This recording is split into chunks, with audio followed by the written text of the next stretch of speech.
Hi, everyone. I'm Dr. Michael Richman, a double board certified cardiothoracic surgeon. So, a couple days ago, I made a video about not taking cancer advice from celebrities. Specifically, I talked about James Vanderbeek. And as you can imagine, I've gotten flooded with a ton of questions, and I've tried to answer many of them, but it's been difficult. So, today's topic reflects the most commonly asked questions, and it's how and where cancer spreads commonly. And that is known as metastasis. And contrary to what some people believe, I guess that's why they shun treatment. Generally speaking, all cancers spread, but the rate at which they do so may vary. There are a couple of low-grade cancers that just invade locally, meaning the tissue next to them. But like I said, just assume that most cancers spread. Today, we're going to talk specifically about colorectal cancer metastasis.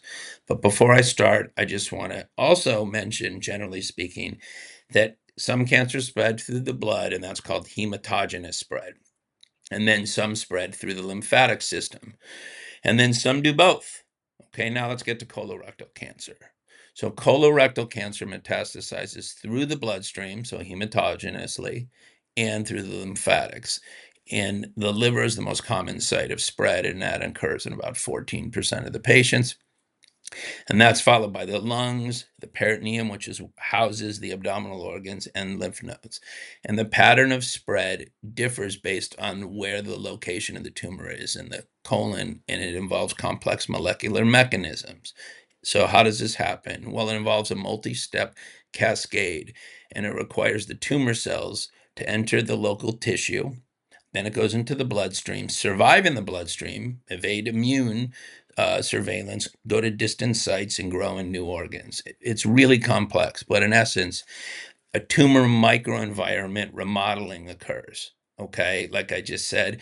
So the tumors create essentially a pre-metastatic niche, if you will, at distant sites before the cancer cells arrive, and it prepares the environment for colonization, in other words, to live and survive.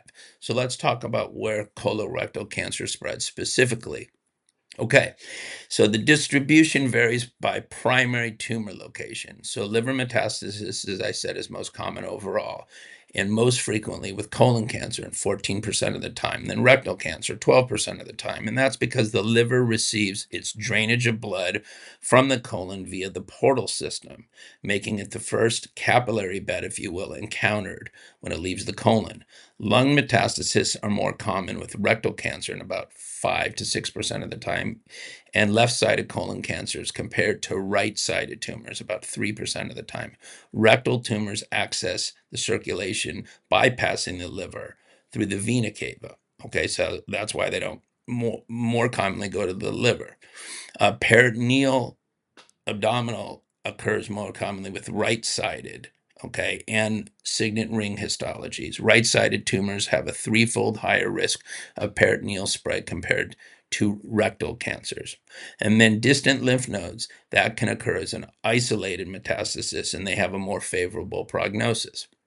Other sites include bone, and about 1%, and brain metastases are even less common but occur more frequently with rectal cancer, and they're often associated with lung metastasis. So the National Comprehensive Cancer Network recommends CT staging with chest, abdomen, and pelvic CTs to look at these metastatic sites, and understanding these patterns helps guide us to have surveillance strategies and treatment planning based on primary tumor location and molecular characteristics. In other words, simply speaking, based on where the primary tumor is located, we kind of know where it's going to spread to, so we can focus in on that area. And yes, the entire workup involves, for advanced stage, doing PET CTs. We don't necessarily do it in early stage, and next gen sequencing with metastatic or more